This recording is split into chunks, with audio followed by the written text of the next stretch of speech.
Martine Vonner qui est juste à côté de moi, qui nous fait le plaisir de nous accorder une interview. C'est un grand plaisir pour moi que j'ai rencontré Martine à Lyon il y a déjà quelques temps avec Carlo Brusa à cette époque-là. Et aujourd'hui, elle est ici à Villeneuve-les-Avignon et elle va nous parler. Et qu'est-ce qu'elle va nous dire? Le temps a passé, beaucoup de choses se sont passées depuis. Et là, ça va être le moment de Martine Vonner. Merci, bonjour. Donc en effet, nous sommes dans les universités d'été de la Résistance et je suis très heureuse d'avoir été présente pendant ces 3 jours avec beaucoup de personnes référentes pour Ensemble pour les libertés. Mais je vais peut-être expliquer la genèse de ce parti politique. Donc en effet, il y a 5 ans, on s'en souvient, en 2017, j'ai été élue aux côtés d'Emmanuel Macron dans le parti de la République En Marche.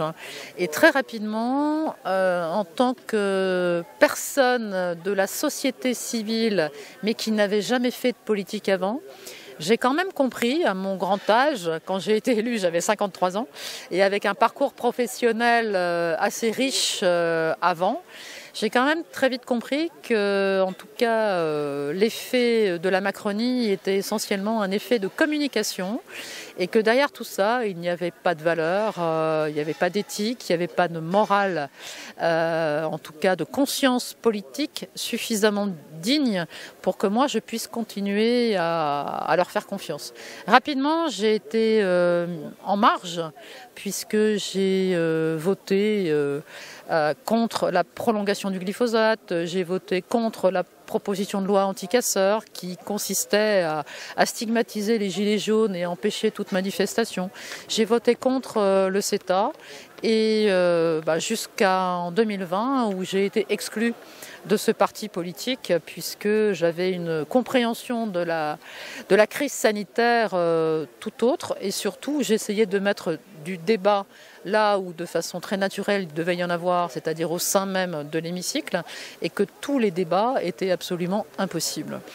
Comme j'ai été très largement menacée, insultée, stigmatisée, j'ai, à la demande des forces de l'ordre, créé, non pas forcément... En fait, l'idée originelle était de créer une association, mais pas au départ un parti politique. Mais en tant que députée, je n'ai pas eu d'autre choix que de transformer cette association citoyenne en statut juridique de parti politique. Mais j'en suis très fière et j'en suis très heureuse aujourd'hui que Ensemble pour les libertés, qui a présenté 25 candidats en juin aux législatives, mais comme c'est un tout petit parti et que les citoyens français ne comprennent pas les enjeux des élections législatives, ils n'ont pas compris qu'il fallait voter pour les personnes, quel que soit le parti, et ils ont préféré se réfugier, comme d'habitude, derrière les grandes étiquettes de partis politiques. J'ai été extrêmement choquée que le Rassemblement national mette face à moi, dans ma circonscription, une élue de l'Union européenne que tout le monde connaît, Virginie Joron. Je n'ai pas compris pourquoi il l'avait positionnée face à moi, parce qu'au fond, on défendait les mêmes idées sur en tout cas sur la crise sanitaire et à dénoncer les lois liberticides, à dénoncer tout ce plan stratégique sur l'obligation vaccinale et j'en passe. Mais bon, je peux confirmer aujourd'hui que je comprends tous les citoyens qui n'ont absolument pas confiance dans les partis politiques et tous ceux qui font de la politique politicienne, puisque au fond, depuis 5 ans, j'en ai été moi-même la première victime. Donc aujourd'hui, avec Ensemble pour les libertés et nos quasiment 5000 adhérents, ce parti politique au sens où le citoyen se réapproprie la vie de la cité en local. Et c'est ça l'ambition de Ensemble pour les libertés, avec un rapprochement qui s'est fait ici lors des universités d'été de la résistance avec Construisons notre bonheur. Et je pense qu'on a énormément de chemin à parcourir ensemble pour que les citoyens aient envie de se réapproprier leur propre combat sur leur territoire et apporter des solutions tout à fait différentes pour un avenir serein en France face à cette, je ne vais pas dire ce plan mais machiavélique, mais peut-être au fond que c'est ce qui correspond le mieux à ce qui est en train de se passer, avec la mise en place, on le voit aujourd'hui partout en Europe, où les gouvernements n'ont plus leur place, mais si je prends l'exemple de la France est devenue un département de l'Europe, ou un petit bout d'État fédéral de l'Europe, mais ça n'a plus de sens. Nous, on veut retrouver notre pays, on veut retrouver nos valeurs, et on veut surtout défendre, coûte que coûte, quoi qu'il en coûte, toutes nos libertés. Donc c'est pour ça qu'Ensemble pour les libertés, je tenais vraiment à ce qu'on soit présent ici, d'abord pour expliquer quels sont les combats et quelles sont les valeurs qui sont d'ailleurs dans notre charte de définition d'Ensemble pour les libertés. Mais ce n'est pas parce que je ne suis plus élue à l'Assemblée, ce n'est pas parce qu'on n'a pas eu d'élus, puisque dans nos 25 candidats, il n'y a eu aucun élu, mais le cheminement d'Ensemble pour les libertés continue. On a plein d'actions à développer partout en France et aussi à l'étranger, là où on a des antennes, pour que... Alors à l'étranger, quel pays? Parce qu'il y a eu 25 personnes qui étaient présentées, c'est donc les députés de l'étranger. Alors non, parce qu'aujourd'hui j'ai des référents en Angleterre, j'ai des référents en Belgique, j'ai des référents en Espagne, mais pas en Suisse, pas encore en Suisse. Mais là, on n'a pas eu de candidat qui représentait les Français de l'étranger. Par contre, nous avons beaucoup de soutien à l'étranger et c'est formidable parce qu'on est en train de tisser des ponts.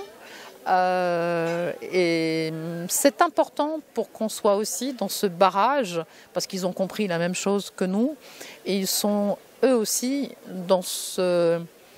non pas dans le rejet de l'Europe sociale, de l'Europe solidaire, de l'Europe des peuples, mais dans un rejet de l'Europe économique, mondialiste, telle qu'on est en train de nous l'imposer aujourd'hui. On vient aborder une question fondamentale. Une grande question fondamentale, on s'est aperçu qu'il y a eu une grande abstention au niveau des présidentielles, une grande abstention aussi au niveau des votes qui ont suivi derrière. Comment peut-on motiver les gens à revenir aux urnes, notamment, juste un tout petit détail, nous savons que le Parlement, enfin plutôt les sénateurs sont élus par les grands électeurs qui sont élus eux-mêmes. Et c'est une obligation, c'est-à-dire que s'ils ne le font pas, ils sont condamnés à une amende. Faut-il rendre le vote obligatoire? C'est une grande question parce qu'aujourd'hui on voit l'abstention, ce que ça a donné. Et on ne peut pas dire que Macron a été élu à la grande majorité. En effet, Macron a été élu grâce à une toute petite minorité de Français qui ont manifestement continué à lui faire confiance. Je pense qu'ils sont en train, pour certains, de le regretter. Mais bon, ça, c'est une autre histoire. Je ne suis pas sûre que rendre le vote obligatoire soit la solution. On a d'autres pays, par exemple la Belgique, voisin direct, où le vote est obligatoire. Je pense que ce n'est pas la solution. Pourquoi? Parce que quand on va de façon contrainte voter, on peut prendre n'importe quel bulletin et le mettre, on a coché la case à voter. Donc je pense qu'en effet, ce n'est pas la solution. Par contre, que les citoyens se réapproprient complètement la démocratie dans leur propre pays par le biais de référendums d'initiative citoyens, par le fait d'un engagement au niveau des différents territoires de proximité. Et donc forcément, chaque territoire faisant une pièce du puzzle, de couvrir la France, mais par un autre modèle, par un autre engagement, c'est redonner envie. Redonner envie de faire de la politique, mais comme on me disait, c'est la politique dans sa rue, la politique dans sa commune, la politique dans son département, c'est ça qui est important. Mais aujourd'hui, les citoyens, c'est pour ça que je prends toujours beaucoup de temps à expliquer ce que c'est que Ensemble pour les libertés, parce qu'on me dit, on est dans le rejet total de la politique. Et on a vu, cette abstention était au fond l'expression d'un rejet. Mais aujourd'hui, il faut réconcilier les citoyens avec ce que moi j'appelle l'appel politique, c'est-à-dire cet engagement, encore une fois, dans la cité. Et cette abstention a fait quand même les affaires de ce qu'on n'attendait pas, quoi. Je ne suis pas sûre que l'abstention ait fait l'affaire de ce gouvernement, parce que je crois qu'ils vont droit dans le mur. Et si ils sont en train de précipiter aujourd'hui une stratégie à grande vitesse, c'est peut-être qu'il y a une forme de crainte, de peur de ce qui peut arriver. Là, on a pu discuter avec quelques gilets jaunes. Ils sont prêts à repartir, ils sont prêts à rebloquer les ronds-points parce que ce qui va arriver va être beaucoup plus grave que ce qui avait été vécu en 2018. Donc, d'avoir le sentiment de toute puissance tel que peut le ressentir ce gouvernement, au fond avec aussi peu de crédibilité électorale, c'est pas la solution. Plutôt que de voter pour des élus, des gens, ça ne serait pas plus motivant si le peuple était amené à voter pour des questions comme en Suisse, c'est-à-dire à voter sur des textes. Est-ce que ça serait une solution ? Des votations comme en Suisse, c'est intéressant. Mais il peut y avoir des votations ou des référendums sur des questions très précises, mais bien au-delà de ça, c'est tout le système. Moi, je pense qu'il ne faut pas... C'est une discussion que j'ai souvent avec Maître Brusa, qui lui pense qu'il faut changer toute la Constitution.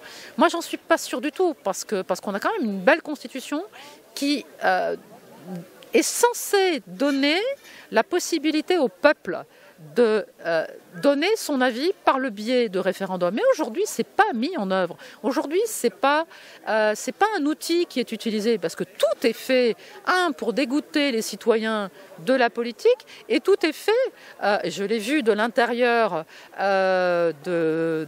du Parlement, pour que les parlementaires eux-mêmes ne puissent pas jouer le rôle de législateur. Donc il faut complètement remettre en place une vraie séparation des pouvoirs entre le pouvoir législatif, le pouvoir exécutif, la justice.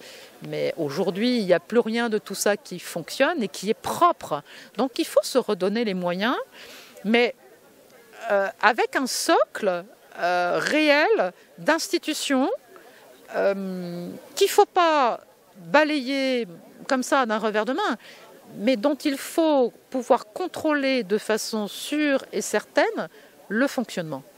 Et je pense au Conseil d'État, je pense au Conseil constitutionnel, où aujourd'hui il y a du pantouflage, aujourd'hui il y a des conflits majeurs d'intérêts qui devraient être dénoncés, qui devraient faire que ces structures soient remises complètement à plat. Mais non, rien n'est fait comme ça. Donc, mais aussi parce qu'il y a beaucoup trop de gens qui se désintéressent du fonctionnement de nos institutions. Si je comprends bien, le problème n'est pas tant dans le fonctionnement du système, donc changer le système n'est pas la solution, c'est plutôt dans les hommes.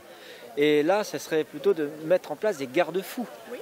Alors en tant que psychiatre, oui, j'adore la notion de garde-fou, mais le système ne doit plus fonctionner tel qu'il fonctionne. Donc il y a les garde-fous, il y a les organes de contrôle, et en effet, ça veut dire quoi? Ça veut dire redonner la puissance et la souveraineté au peuple. Et aujourd'hui, le peuple est totalement désengagé de tout ça, mais ça commence à l'école. C'est-à-dire qu'aujourd'hui, on n'apprend plus aux citoyens à devenir un vrai citoyen.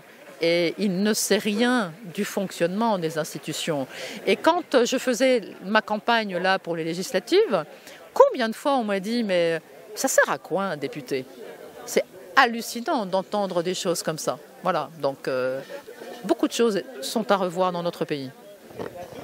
voter, en résumé, voter pour le parti Ensemble, c'est voter utile.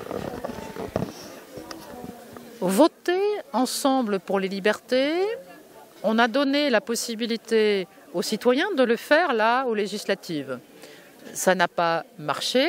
Ce qu'il faut aujourd'hui, c'est s'appuyer notamment, mais pas que, mais notamment sur ce parti politique Ensemble pour les libertés pour aller construire en proximité sur les territoires parce que c'est fondamental, encore une fois, que chacun se réapproprie sa vie, sa possibilité de décider, sa possibilité de dire non à tout ce qui est en train de se passer aujourd'hui. On a vu passer dans toutes nos communes un sujet qui s'appelait le grand débat, qu'on pourrait rebaptiser la grande débâcle. Et à l'issue de ce grand débat, il y a eu des thèmes qui ont été abordés, retenus par Emmanuel Macron, notamment un point essentiel, on parlait tout à l'heure de vote obligatoire, mais aussi bulletin blanc qui, par rapport au peuple français, a été demandé massivement d'être reconnu. Il a répondu, lui, j'y ai réfléchi, j'y ai pensé vraiment énormément, ça a été le sujet de mes nuits, et finalement, oui, ça lui a fait des nuits blanches, effectivement. Et finalement, en y réfléchissant bien, non, on ne va pas rendre le vote blanc comptabilisable. Moi, je pense qu'on est passé à côté de quelque chose, quoi. Mais on est passé à côté de quelque chose, mais ne donnons plus aucune crédibilité à la parole de ce président. Ce président ne fonctionne que par coup de com'. C'est que de la com ce qu'il fait. On sait, il a donné de l'argent, des sommes folles à des cabinets de consultants. Donc la stratégie de communication est plutôt bonne. Et il ne se préoccupe absolument pas des desiderata du peuple. Donc tout ce qui a été discuté dans le grand débat, il s'est complètement assis dessus. Tout ce qui avait été discuté dans la conférence citoyenne pour le climat, avec des personnes qui avaient été choisies, qui ont travaillé pendant plus d'1 an, il n'a rien retenu. Donc, si les citoyens français n'ont pas encore compris que depuis le début, ce président ment aux Français, je ne sais pas ce qu'il faut faire pour leur ouvrir les yeux. Donc le vote blanc, Ensemble pour les libertés, l'a retenu dans un des axes, bien sûr, c'est fondamental, le référendum, le vote blanc, parce qu'il faut absolument qu'on prenne en compte l'avis des personnes qui nous disent « mais nous, on ne veut plus ce système-là, nous, on ne fait plus confiance », mais ils prennent quand même la tâche de se déplacer jusque dans le bureau de vote pour mettre un vote blanc. Donc c'est important et ça doit être comptabilisé, absolument. Ensuite, pour terminer notre interview, j'aime bien le président qui ment, le président hors de confiance, qu'on ne peut pas croire. Ça me rappelle un autre président qui avait dit, et pour citer M. Jacques Chirac, les promesses n'engagent que ceux qui y croient. Je crois qu'il est fort sur ce domaine-là, et notamment quand il a menti jusqu'à aujourd'hui, mais il y a une chose où il n'a jamais menti, c'est quand il a déclaré « j'ai envie d'emmerder les Français ». Est-ce que ça vous a choqué, Martine?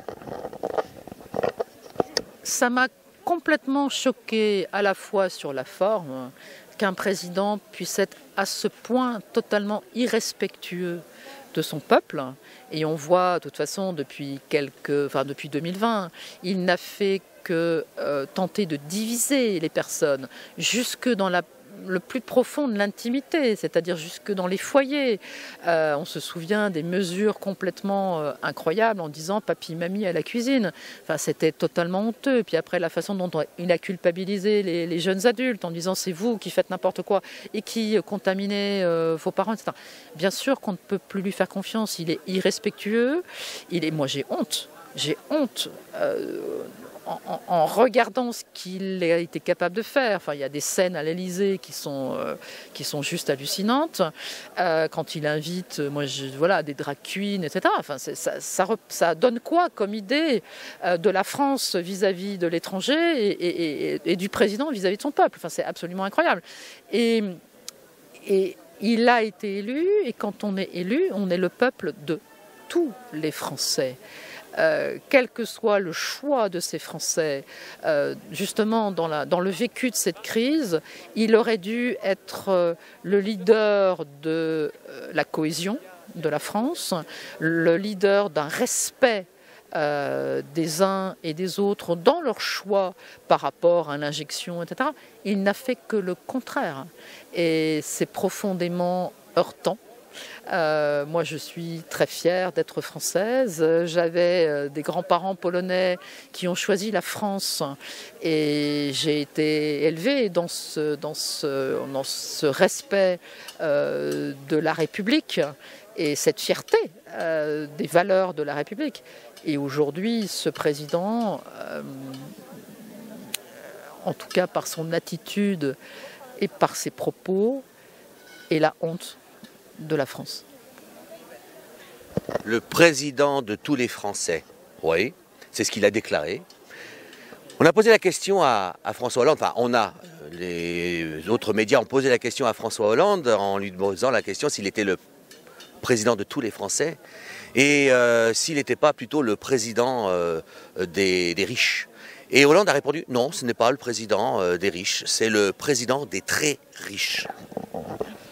Oui, mais ça on sait bien, c'est liens avec la finance, c'est la façon dont la politique est menée depuis 5 ans, a précipité toute une partie des Français c'est même plus la précarité, c'est une très grande pauvreté. Plus de 12 millions de citoyens français aujourd'hui vivent sous le seuil de la pauvreté. Et dans toute sa logique politique vis-à-vis du monde, de l'entreprise, vis-à-vis de la finance, vis-à-vis des fonds de pension, etc., nous donne la preuve qu'en effet ce président n'a de cesse que de faire des cadeaux aux personnes qui vont très bien et qui sont déjà suffisamment riches et qu'il laisse de côté totalement la très grande majorité des Français. On va revenir et je crois qu'on arrêtera sur ces mots-là par rapport aux Gilets jaunes. À l'époque du 17 novembre, ils sont venus avec une revendication en disant que le gasoil, entre guillemets, était la goutte d'eau qui a fait déborder la piscine. Et on a entendu dans les ronds-points que c'était quand même stupéfiant que des gens avec des CDI vivaient dans leur voiture et on en a retrouvé morts de froid dans leur véhicule. Qu'est-ce que ça fait dans la tête de Martine Wöhner d'entendre ces choses-là ? Et c'était totalement révoltant. En tant que parlementaire, moi j'ai été bien sûr tout de suite rencontrer ces personnes qui étaient sur les ronds-points. Je rappelle que j'avais dirigé pendant 5 ans le SAMU social de Paris, sur le plan médical en tout cas, et que j'ai toujours été extrêmement attentive aux personnes en situation de très grande précarité. Donc la compréhension immédiate vis-à-vis En effet, en 2018, il y avait le prix du gasoil, mais il n'y avait pas que ça. Mais ça a été un élément moteur pour que les Gilets jaunes vraiment sortent dans la rue. Mais à ce moment-là, je faisais partie de la majorité à ce moment-là. Nous étions quelques députés et nous avons alerté le président de la République en disant mais il se passe des choses sur le territoire.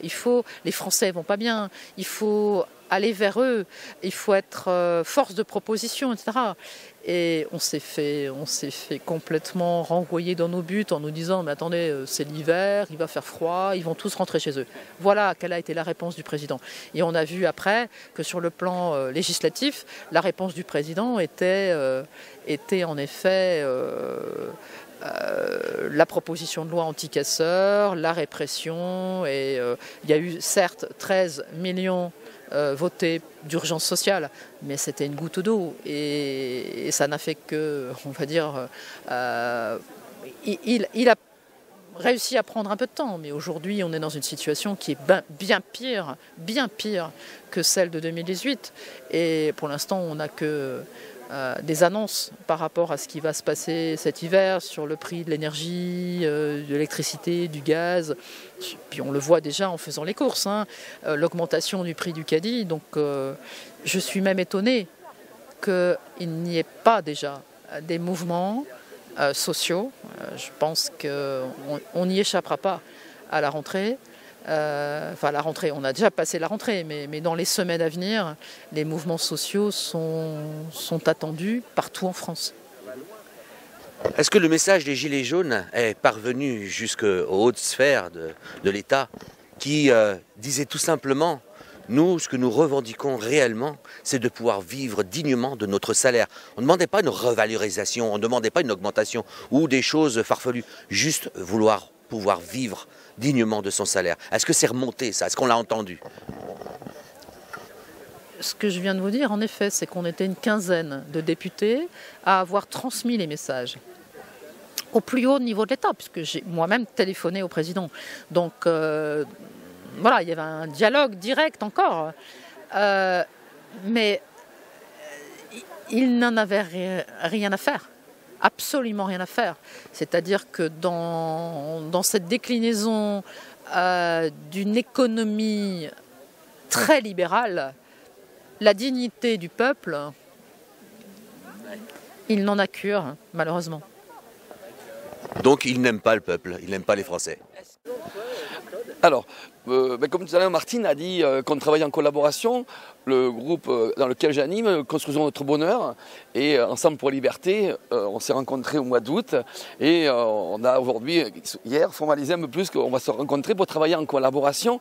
Et Construisons notre bonheur, je voulais rebondir sur le vote blanc, puisque nous, Martine disait bien tout à l'heure que ta question pour comment intéresser les gens à aller voter, cette prise en compte du vote blanc éventuellement, nous, dans l'association Construisons notre bonheur, on a expérimenté un mode de gouvernance par le RIC et on a pris en compte le vote blanc. Comment? Le vote blanc, on a fait deux nuances. Le vote blanc d'une manière électorale pour une élection d'une personne et le vote blanc dans le cas d'un projet. Puisque il y a des décisions qui sont prises dans le cas de projet. Alors, comment on a fait? Dans le vote d'une élection d'un candidat, le sujet est mis à délibération, il y a un débat, et le jour du vote, si le vote blanc obtient plus de oui que le vote pour, on considère que la personne pour qui on vote n'est pas assez connue, n'a pas assez présenté son projet, on n'a pas assez d'informations concrètement sur elle pour pouvoir exprimer son choix. Et dans ces cas-là, on relance, donc l'élection est reportée et on remet un temps de débat, d'instruction pour présenter le candidat, lui poser des questions.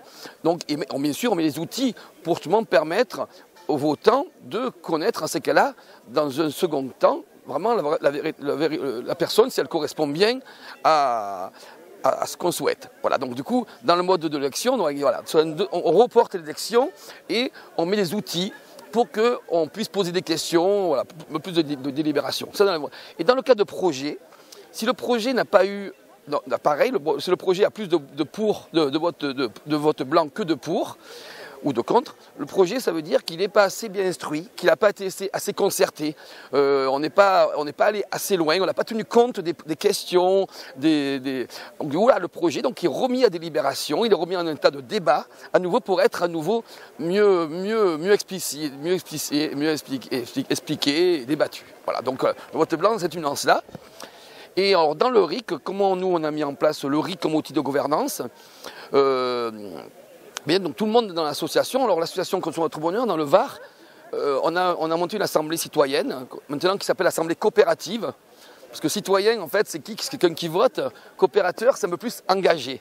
L'assemblée coopérative elle a pratiquement 1000 membres déjà aujourd'hui, et donc on a des outils de RIC, ça veut dire que tout le monde est capable d'un coopérateur d'apporter une idée. Cette idée est, on a des agoras que l'on fait quasiment tous les dimanches, on a des forums, on a des rencontres, on fait des événements comme ça qui permettent de présenter les idées, de venir les co-construire avant de les voter. Parce que pour le jour du vote, on a décidé qu'il fallait 2 tiers de votants pour que l'idée, le projet soit adopté, de manière à ce qu'on soit dans un consensus et que nous ne sommes pas dans une position 52-48. Voilà, donc on a mis les outils de communication. Et donc du coup on fait de la consultation citoyenne, on va taper aux portes sur des sujets, la santé, l'éducation. Dernièrement on en a fait une sur qu'est-ce que les gens dans la commune pensaient de mettre en place une régie communale alimentaire pour nourrir la cantine scolaire. Et du coup on est allé poser les questions et là du coup ils se sont sentis ils ont participé, donc du coup, ah oui, mais alors, voter, c'est pas seulement élire, et non, voter, c'est venir se préoccuper de votre...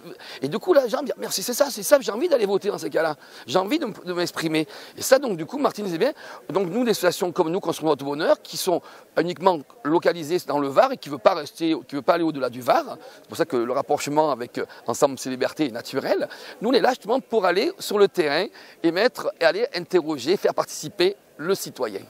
Voilà. De toute façon, on n'invente rien quand on parle du vote blanc, parce que quand ce grand débâcle, comme on peut bien l'appeler, est terminé, et qu'il a exprimé qu'il avait pensé des nuits blanches sur le vote blanc, et qu'il a exprimé à l'issue de son explication que de toute façon, si on remettait le vote blanc, ça serait un chenil sans fin, on ne s'en sortirait pas et on passerait des mois et des mois dans les élections. Mais il ne faut pas oublier que le vote blanc a existé, et que les gens ont été élus, et que ça avait fonctionné. Quel miracle que de dire que ça ne marcherait pas aujourd'hui, c'est d'où il a été pêché une idée pareille. En fait, ce sont à chaque fois des réponses de technocrates. À aucun moment, il a envie que la démocratie soit vivante en France. Et tout est fait à chaque fois avec des réponses complètement préétablies qui ne se basent pas ni sur un vécu historique, ni sur... Au contraire, d'ailleurs, il nous dit toujours de ne pas regarder derrière, de ne pas regarder l'histoire. On renaît et on regarde le nouveau monde, mais ce nouveau monde-là, tel qu'il est en train de nous le fabriquer, on n'en veut pas. Donc justement, c'est important de savoir d'où on vient, de savoir ce qui a déjà existé, ce qui fonctionne aussi ailleurs, dans d'autres pays, et qui permet que, justement, les citoyens, comment tu les appelles, les coopératives, les coopérateurs, mais simplement, moi j'ai envie de dire, le tout à chacun, les Français, quoi. Enfin voilà, puissent en effet comprendre comment il peut s'investir, que ce soit par le vote blanc. Moi ça me paraît beaucoup plus intéressant que le fameux vote obligatoire qu'on a dit, mais surtout il faut partager tout cela en amont avec le peuple, avant de dire non mais avant de balayer. De toute façon le grand débat, il n'en a rien fait, absolument rien. Donc moi je travaille aussi avec l'association pour une constituante, et bien sûr il y a eu par moments des cahiers d'exigence, mais je pense que c'est très important de remettre la possibilité au niveau d'un territoire vraiment de proximité, de laisser ouverts ces cahiers pour que les personnes puissent venir alimenter par des idées, etc., et que ça puisse servir de support, de discussion, de réflexion, etc. Voilà. Alors pour résumer, les Français et les Françaises qu'on sollicite tous les 5 ans, et pendant la période entre deux, ils ne sont plus rien, alors qu'on les considère comme les grands acteurs. Un test où le président il doit aussi s'exprimer en disant « voilà mon année, comment je l'ai passée ». C'est le moment précis où on devrait justement dire bah, « tu restes ou tu t'en vas », en donnant, comme n'importe quel ouvrier qui ne donne pas approbation à son patron. C'est toutes des choses comme ça que l'on voit et qui n'existent pas dans le gouvernement. Le système américain n'est pas si mal, parce qu'au bout de 2 ans, il y a des élections de mi-mandat. Donc si on n'est pas content au bout de 2 ans, on peut... faire changer le gouvernement. Alors, si je peux rebondir, parce que nous, justement, on expérimente aussi ces modèles-là. Le boîte de gouvernance de l'association Construisons notre bonheur, on a mis le RIC comme outil de gouvernance. Le RIC, comme les Gilets jaunes le disaient, le RIC Carl. Carl, C pour constituant, A pour abrogatoire, R pour révocatoire et L pour législative. Ça veut dire que justement, et on a rajouté, nous, le RIC transparence, parce que justement, avant de révoquer quelqu'un, on va lui demander d'être transparent et de venir donner tous les éléments qu'on a besoin pour comprendre si la personne est dans la bonne lignée. Par exemple, aujourd'hui, le RIC transparence, ça pourrait être de demander à ce que l'État français il dévoile tout ce secret de défense concernant le vaccin. Donc, du coup, et donc dans l'association Construisons notre bonheur, on expérimente ça. Alors l'expérience transparence, c'est aussi pour quelqu'un qui a une responsabilité, responsabilité des achats, responsabilité de représenter l'association. On peut lui demander un RIC transparence pour savoir s'il est bien dans le cadre de la convention qui a été signée, le contrat en droit de travail qui a été signé pour cadrer ses responsabilités. Et donc on expérimente ce RIC révocatoire, ce RIC Carl, ce RIC législatif, ce RIC constitutionnel, puisque tous les jours on essaie d'avancer dans la constitution que l'on a fait dans l'association voilà, on essaye de créer notre propre modèle de constitution. Et donc voilà, on essaye d'expérimenter ça. Et justement, à Martine, on en parlait hier, justement, de créer aujourd'hui un groupe de travail national avec différents réseaux. Parce qu'aujourd'hui, depuis 2 ans, on s'est réveillés, nous, les citoyens, on a commencé à se présenter aux élections. Hein. Martine l'a fait en 2017, mais en 2021, il y a eu l'élection régionale, où il y a eu dans plusieurs régions de France des groupes citoyens. Il y a eu, nous, en PACA, un autre monde, mais dans d'autres régions de France. Aux élections départementales, il y a eu également beaucoup de citoyens. En 2021, en 2022 également. Donc, depuis 2 ans, ça y est, il y a quelque chose qui a été lancé. Et on est en train, des journées comme aujourd'hui, on commence à confédérer, à mettre en place des intercollectifs, des réflexions communes, puisque depuis 2 ans, tout le monde a mis un petit peu à essayer de faire à sa sauce, à sa façon. On a commencé à expérimenter, et maintenant on va commencer à créer ces interconnexions et pour proposer un vrai projet de société qui respecte l'humain et une vraie démocratie directe. L'expérience dans le Grand Est depuis 2 ans, c'est plus d'une vingtaine de collectifs citoyens qui sont aujourd'hui totalement coordonnés.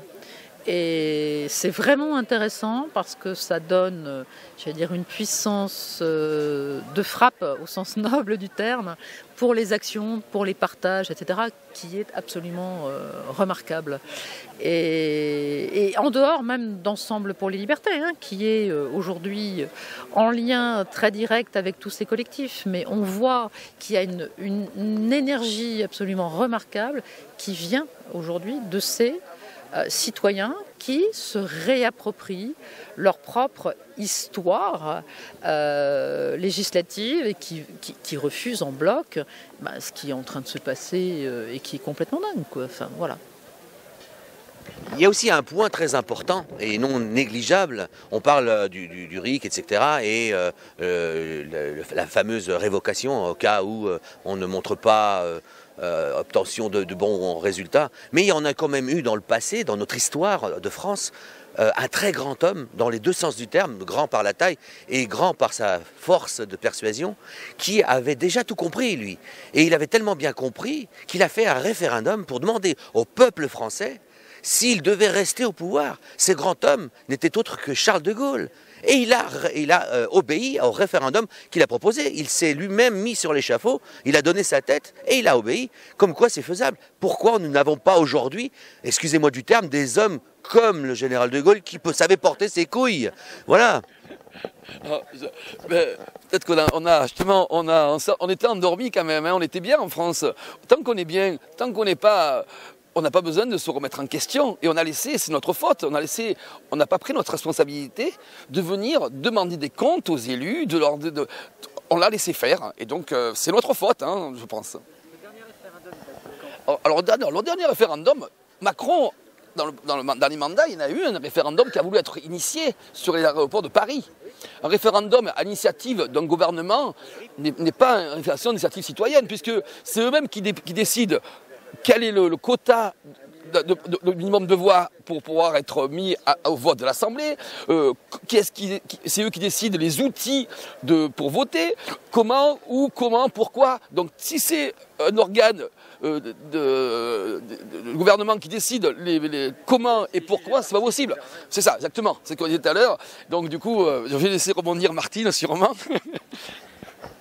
Ce que je voulais dire, en effet, le général de Gaulle,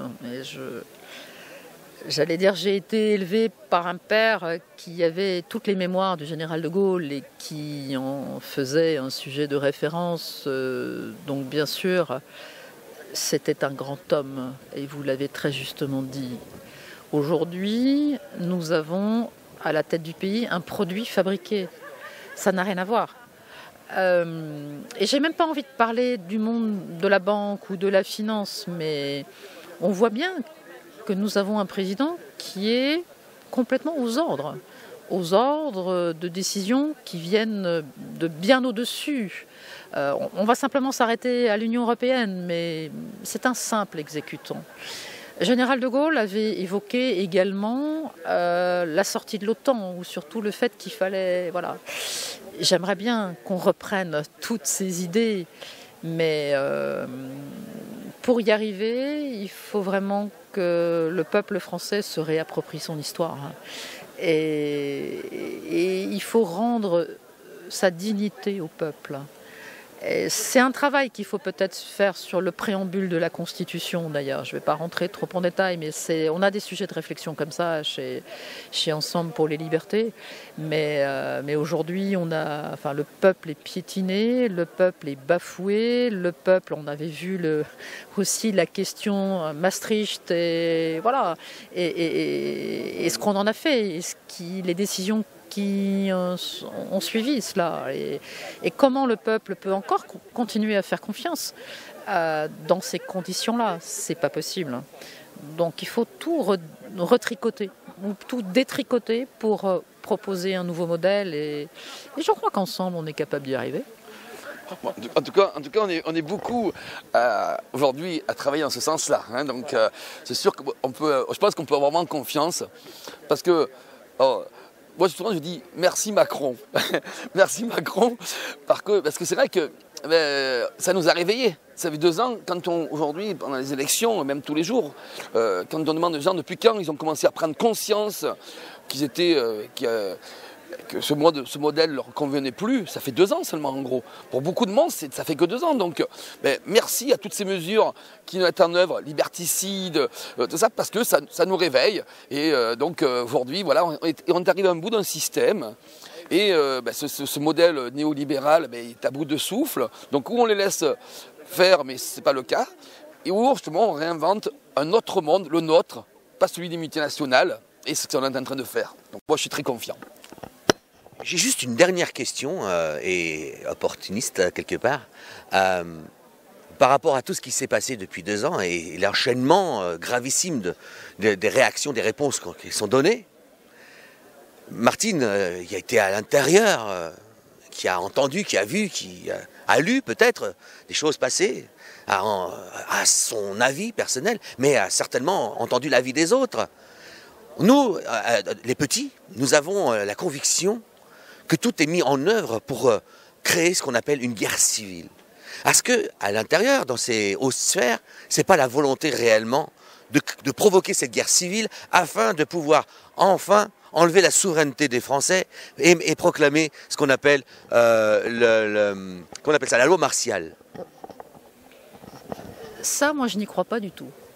Je pense qu'au sein des cabinets de consultants qui font en réalité la politique, ils ne sont pas capables d'aller jusque-là. Pardon, je suis très... Mais ils ont une vision des choses qui est très anglo-saxonne.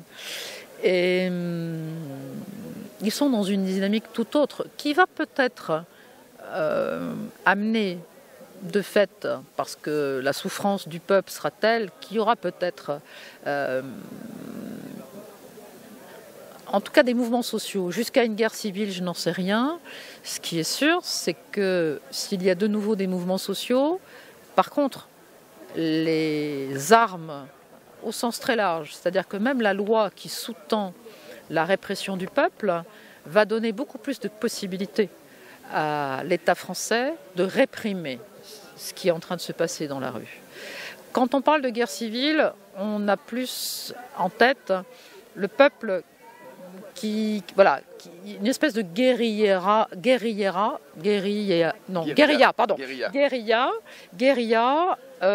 entre les individus. Ça, j'y crois pas. Moi, je pense plutôt à un peuple solidaire, mais un gouvernement qui va réprimer le peuple de façon encore plus violente. On peut imaginer beaucoup de choses, des actions sous forme de faux drapeaux, etc. Mais ils n'ont même pas besoin de ça. C'est-à-dire que le mal aujourd'hui est tellement loin dans...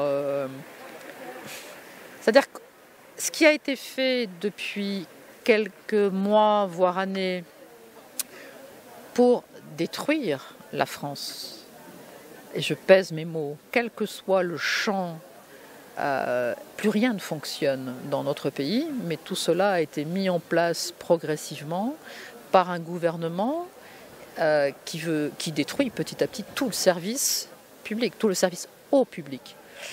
Et cette libéralisation en effet, nous amène à quelque chose qui, à mon sens, va être totalement insupportable pour les Français.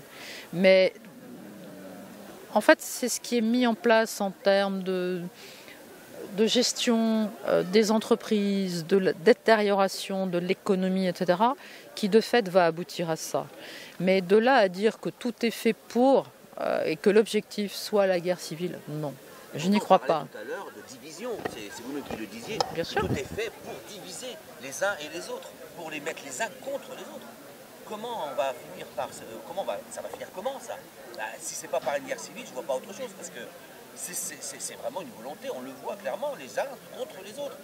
La fracture entre les vaccinés et les non-vaccinés, la fracture entre les riches et les moins riches, les classes sociales et les moins sociales, etc. Maintenant, tout le monde se regarde, tout le monde se juge, tout le monde se jauge. Oui, mais si le peuple va de nouveau dans la rue, en effet, les plus aisés n'y seront pas. Donc, c'est pas ça une guerre civile. Là, c'est vraiment comment arrêter cette marche en avant délirante de ce gouvernement vers un système, vers une société que la plupart d'entre nous refusons. Donc moi je fais une différence à ce niveau-là. C'est pour ça que je ne parle pas de volonté de guerre civile. Je n'y crois pas. Mais petit à petit, tout ce qui est amené, toutes ces pièces de puzzle qui sont agencées et qui font qu'on va... Je veux dire, on a tout dans notre pays. On a tout pour... On a l'énergie, on a une capacité agricole qui est extraordinaire.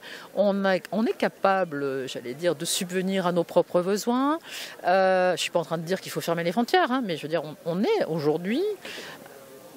Oui, on pourrait être autonome. Et on est en train de nous dire tout le contraire.